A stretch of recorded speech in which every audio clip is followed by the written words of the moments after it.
May mga nagsasabi, mga sangkay, dahil nga po sa nangyayaring gera ngayon doon sa Israel at mukhang nilulusob na po sila ng kanilang mga kalaban sa paligid, ngayon ang tanong, tuluyan na ba talagang itinakwil itong Israel ng ating Panginoon at talagang wala nang pakialam ang Diyos sa kanila mga sangkay? Ngayon, pag-uusapan po natin gamit po ang salita ng Diyos o Biblia.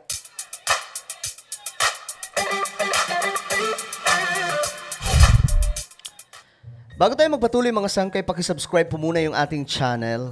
Okay, makikita po yung subscribe button sa ibaba ng video na to. Ang gagawin nyo lamang mga sangkay, i-click po yung subscribe, tapos i-click nyo yung bell at i-click nyo po yung all. Ulitin ko, click the subscribe down below, click the bell, and click all. At kung kayo ay nanonood sa Facebook, alam nyo na mga sangkay, huwag nyo po kalilimutan na i-follow ang ating Facebook page. So, eto mga sangkay, magandang usapin ito.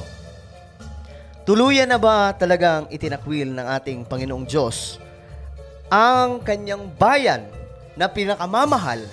Walang iba kundi ang Israel. Kung babasahin po natin kasi yung Old Testament, paulit-ulit po dito na ipinaglaban ng Diyos ang bayang ito.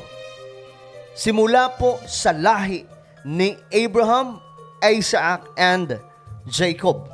Again, mga sangkay, ang salitang Israel ay galing po sa pangalang Jacob. Ayon po yan sa Biblia. So, mga anak po sila ni Jacob. Ang Israel ay patuloy na nagkasala sa Old Testament until, mga sangkay, tutubusin na sana sila ni Jesus Christ, subalit sila po ang nagpapako sa krus na dahilan, mga sangkay, na naidugtong ang kaligtasan sa mga hintel. Walang iba po kundi ang church. Okay? I hope na maiintindihan ito ng lahat ngayon mga sangkay. Ngayon, ang tanong, talaga nga bang itinakwil na ng ating Diyos ang Israel dahil sila po ang nagpapako kay Jesus Christ at hindi po sila naniniwala? Well, ang salita ng Diyos ang sasagot dyan mga sangkay. Ito po, basahin po natin ang Word of God. Supporting lamang ito sa ating topic nakaraan mga sangkay para lalo po natin maintindihan lahat.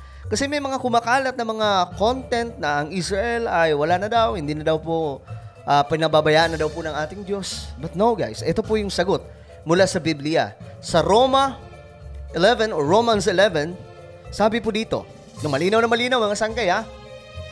Ito ngayon ang tanong ko, itinakwil ba ng Diyos ang kanyang sariling bayan? Ganda ng tanong, di ba? Tanong din po yan ng ilan sa mga nagkokomento. Okay? Ngayon, eto po yung kasagutan. Hindi. Ayan po ha. Hindi po yan base sa opinion ng kung sino mang tao, kung sinong pastor, kung sinong leader ng mga relihiyon, kundi sagot po mismo yan mula sa Word of God. Sabi po dyan, itinakwil na ba ng Diyos ang kanyang sariling bayan na Israel? Hindi. Malinaw mga sangkay, hindi. Kaya po kasi ito natatanong ng iba. Kasi nga po ang Israel, hindi po sila naniniwala kay Jesus Christ na kanilang Misaya. Okay, hindi po sila naniniwala dyan. Subalit, ayon po sa propesiya mga sangkay, darating po at darating ang panahon na itong Israel, makikilala at makikita po nila na itong si Jesus talaga ay ang Misaya. Sa panahon, mga sangkay, nagigirahin na po sila ng mga bansa na wala na po silang choice kundi tumawag sa Diyos. At dito po, lalabas si Jesus Christ at makikita po nila mga sangkay na eto pala ang kanilang itinakwil. Dahil makikita po nila mga sangkay ang senyales na mayroon pong bakas ng pagkapako sa krus. Ngayon mga sangkay, eto po, balik na po tayo. Sabi po ng Biblia, hindi. Sa katunayan, ako man ay isang Israelita mula sa lahi ni Abraham at kabilang sa lipi ni Benjamin. Hindi itinakwil ng Diyos ang kanyang bayan na sa simula pa'y pinili na niya. Malinaw mga sangkay. Ayan po supporting verse lamang po ito.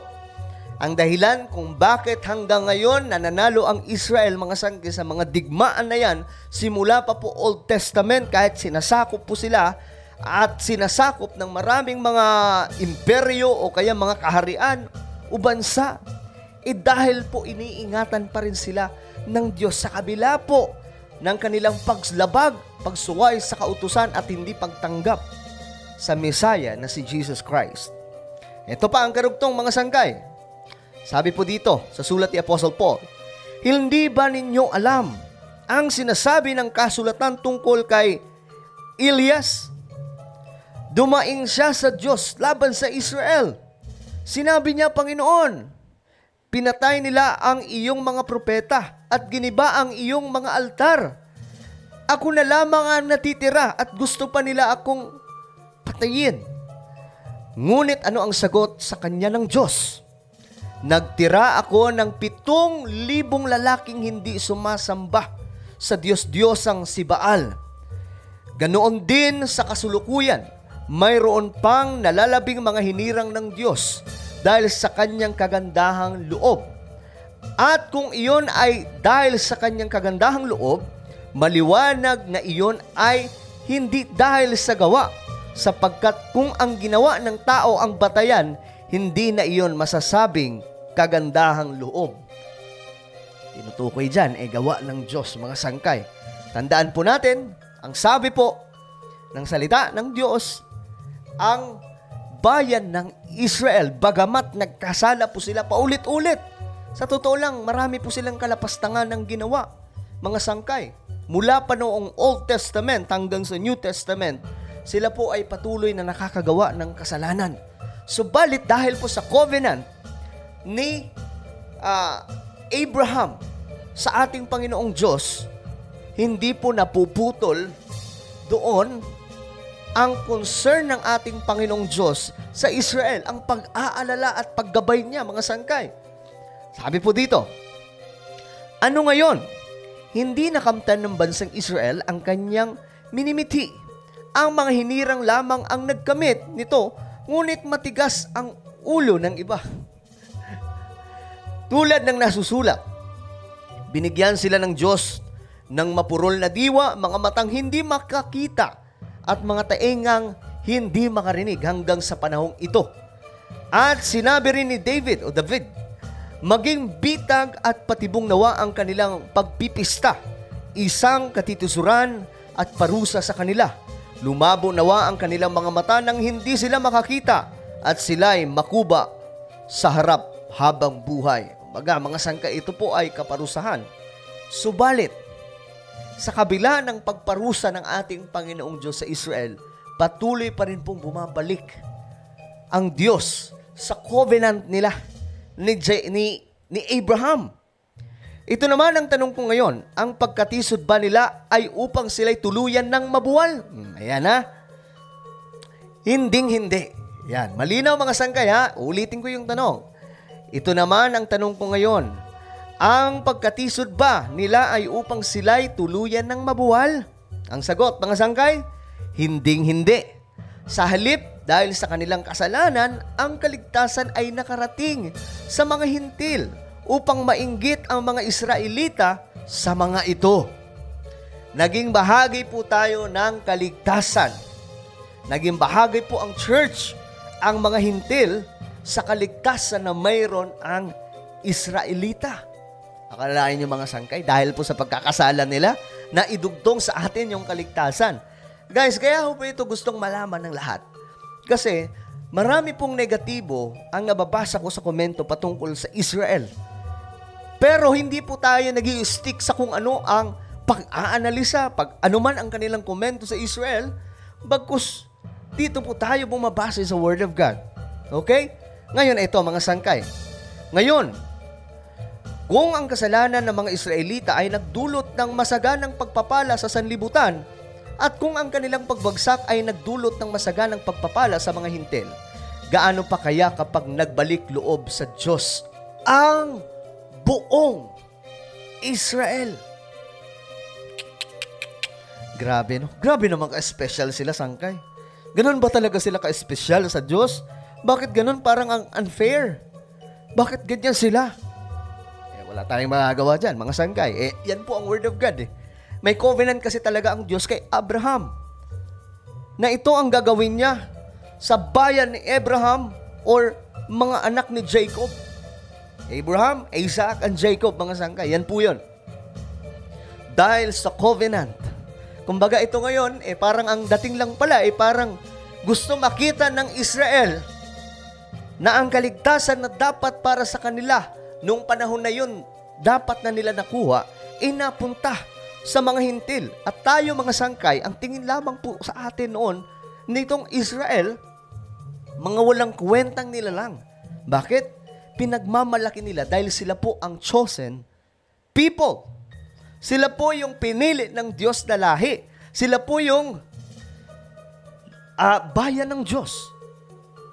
Ngayon mga sangkay, nagkaroon po tayo ng kaligtasan. Imagine kung paano po pinagpala ang church. Kung paano po tayo pinagpala dahil po sa kalikuan ng Israel.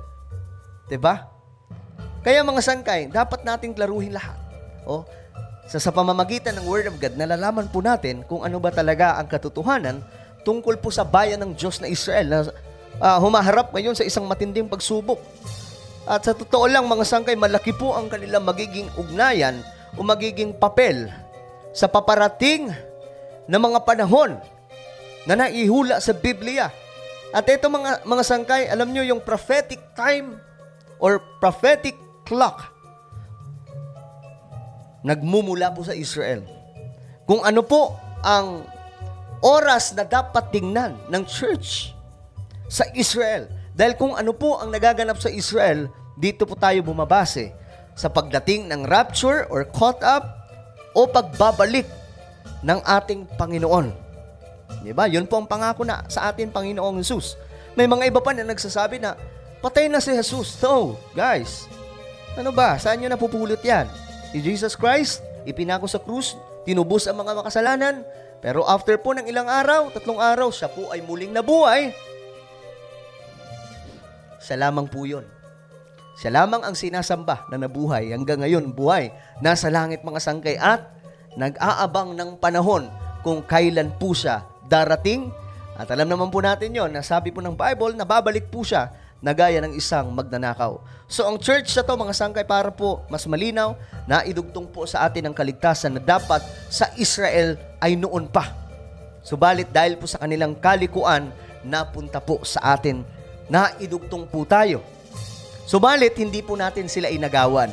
Sila pa rin ay darating ang panahon na magbabalik loob sa Diyos, maniniwala kay Jesus Christ na siya ang Messiah na matagal na po nilang hinihintay. At pag dumating yung araw na yon, babalik muli ang dakilang pagpapala sa Israel. Okay, mga sangkay? I hope na nag-gets po ito ng lahat at mas malinaw na po sa lahat kung ano po ang magiging role ng Israel sa huling mga araw bago bumalik ang ating Panginoong Jesus. So, ano po ang inyong komento sa ating pinag-usapan ngayon, mga sangkay? Just comment down below. And now, guys, I invite you to please subscribe my YouTube channel, Sangkay Revelation. Hanapin nyo lamang po ito sa YouTube. Then, click the subscribe, click the bell, and click all. Ako na po ay magpapaalam. Hanggang sa muli, this is me, Sangkay Janjan. Palagi nyo pong tatandaan that Jesus loves you. God bless everyone.